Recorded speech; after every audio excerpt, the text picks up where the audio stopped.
Assalamualaikum warahmatullahi ta'ala wabarakatuh. Alhamdulillah, kita bertemu lagi dalam acara bagaimana kita menjadi hamba Allah yang selalu bisa diingat oleh Tuhan kita, yaitu Allah. Di sini kita akan membahas tentang anak muda. Sebagaimana pepatah para ulama mengatakan, subbanul yaum rijalul ghad. Pemuda hari ini adalah pemimpin di masa depan. Tetapi kita lihat anak muda sekarang, betapa lalainya terhadap perintah-perintah Allah, betapa lalainya dan bahkan tidak tahu jati dirinya, sehingga dia lalai terhadap apa yang harus dia lakukan ketika dia hidup. Kenapa? Karena mereka pikir ketika mereka mengikuti perintah Allah dan selalu mengikuti agama, mereka tidak bisa menikmati dunia. Padahal agama sendiri itu adalah kenikmatan. Makanya di dalam hidup jangan engkau susahkan hidupmu sendiri karena merasa agama itu beban ataupun kekangan daripada Allah. Rasakanlah itu solusi, rasakanlah itu suatu kenikmatan sehingga engkau bisa menikmati dunia dan menikmati akhirat dan perintah Allah. Dan banyak di hidup kita ini yang tidak dilarang oleh agama, seperti menyanyi ataupun hal-hal yang bisa menikmati, membahagiakan hati kita. Banyak. Yang penting kita tidak melanggar perintah Allah dan tidak menyakiti orang lain. Ya, nikmatilah hidupmu tanpa engkau melanggar perintah Allah. Bagaimana caranya?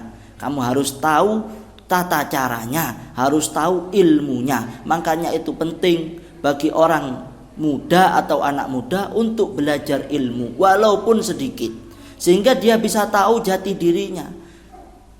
Dan sekarang banyak caranya untuk menikmati dunia dan tidak melanggar perintah Allah. Contoh, engkau mencari nafkah untuk keluargamu dengan niat lillahi ta'ala, engkau mendapat pahala, tapi juga mendapatkan duniamu. Engkau menjadi pegawai ataupun menjadi penyanyi dan sebagainya, engkau bisa menikmatinya asalkan engkau menyanyi tidak melanggar perintah Allah, dan itu tidak dilarang. Seperti makan dan handphone. Handphone adalah hal yang mubah, yang boleh di dalam agama. Tergantung kita gunakan untuk apa. Ketika niatmu baik, maka akan menjadi kebaikan. Ketika niatmu jelek, maka akan menjadi kejelekan. Jadi semua di dalam urusan agama, ketika niatnya baik, dan urusan dunia ketika niatnya baik, maka akan menjadi kebaikan. Sebagaimana Rasulullah SAW bersabda, innama a'malu binniyat wa innama likulli imri'in ma nawa. Sesungguhnya segala sesuatu itu tergantung niatnya.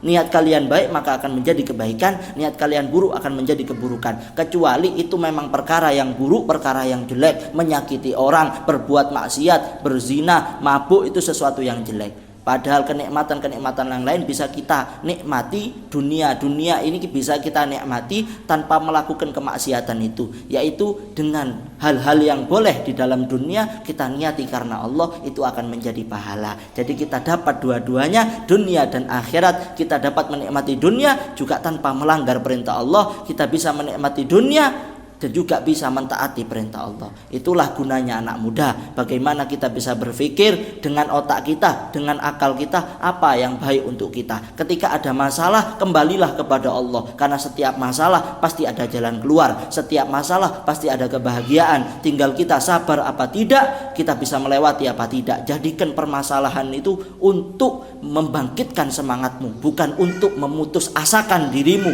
karena masalah, cobaan, ujian itu datang untuk membuat semangat orang semakin hebat, semangat orang semakin berjuang dan usahanya semakin hebat, bukan untuk memutus asakan orang. Cobaan dan ujian itu untuk kita agar selalu berdiri tegap menghadapi segala badai, menghadapi segala ujian. Itulah anak muda yang tidak pantang putus asa, selalu bersemangat dalam menjalani hidup sehingga hidupnya bahagia dunia dan akhirat. Itulah pesan dari saya untuk anak-anak muda. Jangan pernah engkau minder dengan dirimu, jangan pernah engkau putus asa dengan dirimu, jangan pernah engkau merendahkan dirimu sendiri, karena engkau anak muda yang akan bisa menjadi pemimpin di masa depan, memimpin keluargamu, memimpin masyarakatmu, memimpin orang-orang di sekitarmu untuk menjadi orang yang bahagia di dunia dan di akhirat. Hanya itu yang bisa saya sampaikan. Semoga bermanfaat bagi kalian anak muda. Ingatlah, engkau bisa menjadi pemimpin di masa depan. Jangan pernah minder, jangan pernah putus asa dengan kemaksiatan yang telah engkau lakukan, dengan sesuatu yang jelek yang telah engkau lakukan, karena itu semua ujian dari Allah. Ketika engkau sabar, ketika engkau semangat melewatinya, akan diberi kebahagiaan yang luar biasa oleh Allah Subhanahu wa taala. Karena maksiat, ujian, cobaan itu semua dari Allah untuk kita semakin kuat dalam menghadapi ujian-ujian di dunia ini, sehingga kita bisa bahagia dunia akhirat. Wassalamualaikum warahmatullahi wabarakatuh.